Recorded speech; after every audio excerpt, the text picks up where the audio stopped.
As of the making of this video, episode 8 of ReZero season 4, titled Who Are You, just became the highest rated episode of the show's history, finally surpassing the legendary episode 15 of season 1 after an entire decade.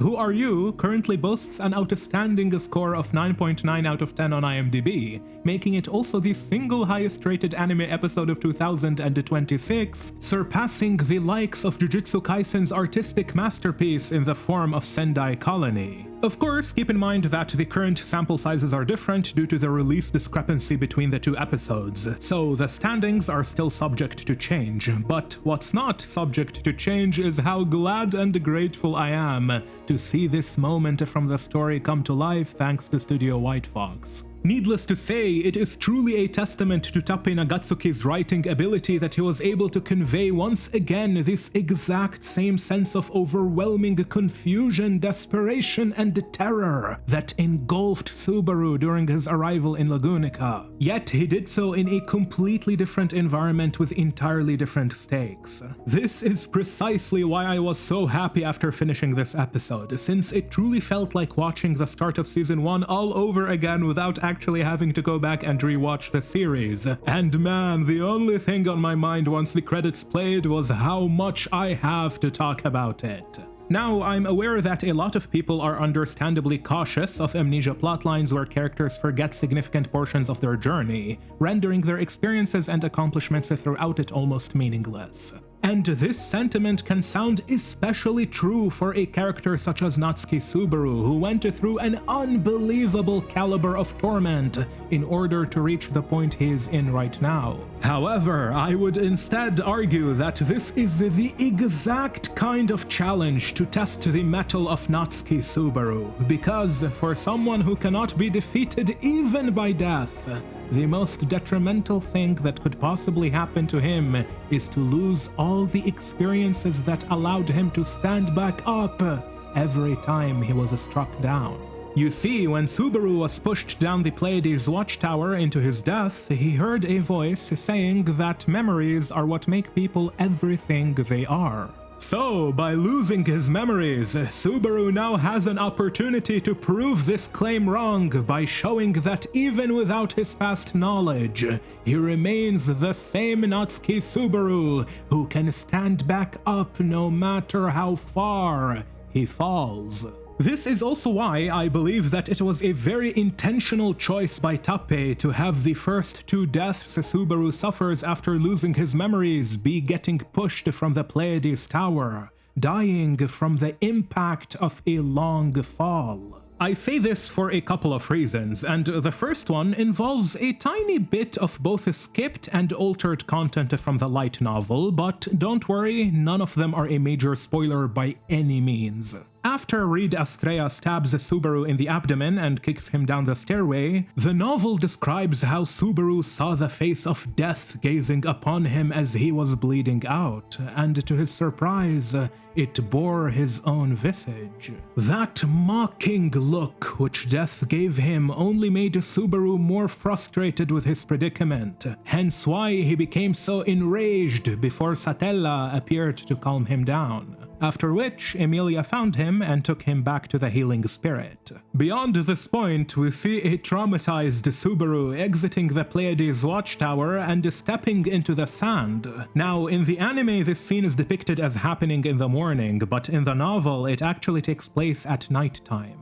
The reason this seemingly minor nitpick is important to the theme I am discussing is because Subaru happens to be a massive astrology nerd, as you guys probably know. After all, it was his knowledge regarding the stars that allowed him to figure out Regulus's authority, as well as solve the constellation puzzle created by Flugel. At the start of episode 9 of season 4, Subaru will sink through the sands outside the tower, akin to what happened with the group at the end of episode 2. And as he falls through the sand, his eyes catch onto the night sky only to find it completely alien to him, being unable to recognize a single star in it.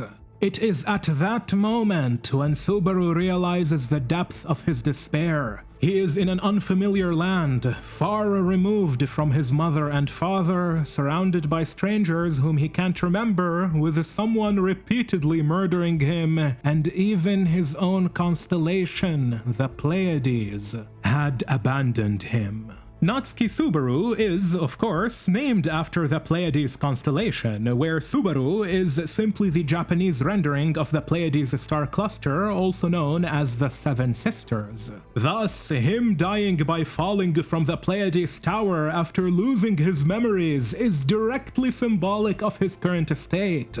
He is literally falling through his own namesake into his death.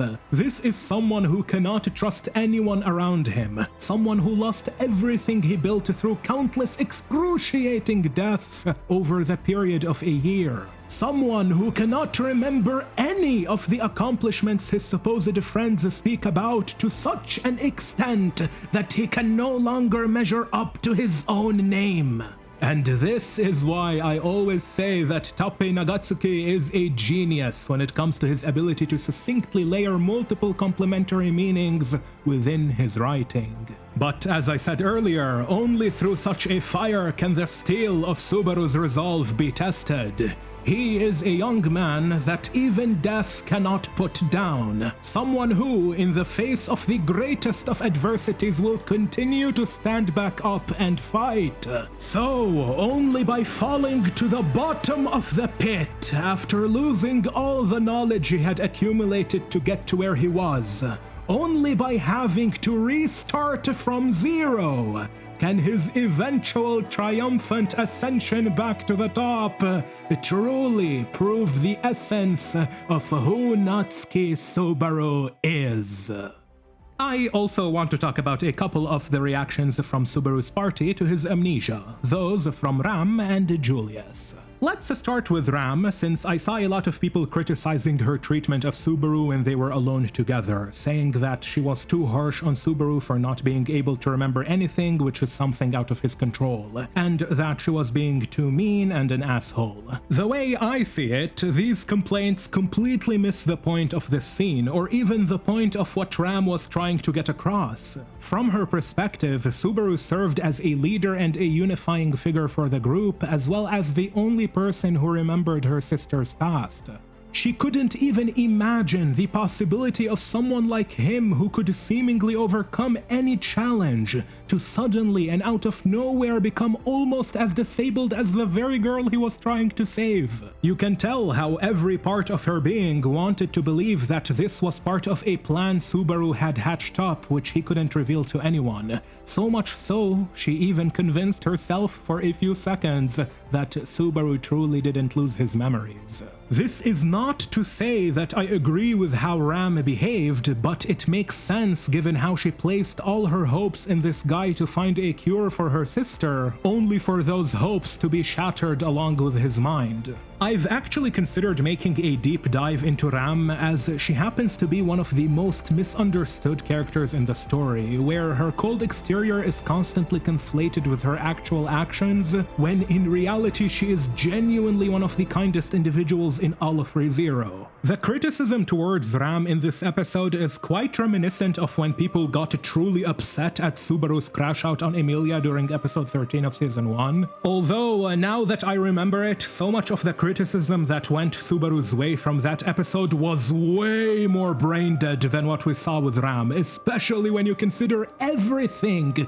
that happened leading up to that moment. There are so many instances where I've wanted to make an analysis of that scene where we go through it step by step and explain why it is not only understandable, but in fact a perfect narrative outcome on behalf of the author. It's certainly a topic I might get back to in the future. Finally, the last character I want to talk about is Julius, specifically his reaction to finding out what happened with Subaru. And take a look at this beautiful shot of Julius covering his mouth. I mean, this is literally the picture that tells 1,000 words. While everyone had something to say, Julius is simply depicted clutching his mouth with an enraged, disgusted look on his face.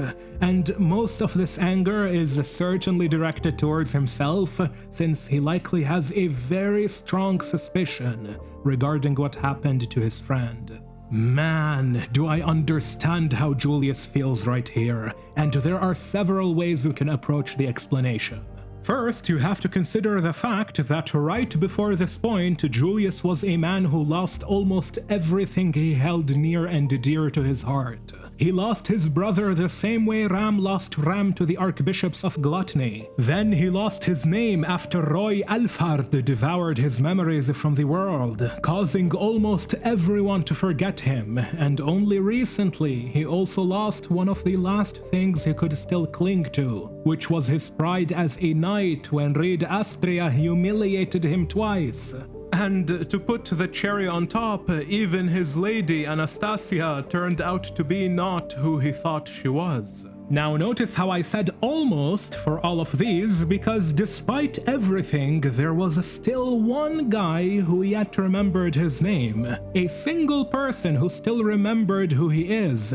And suddenly, that person lost his memories, and with them, not a single soul in the world now remembers Julius Joculius anymore.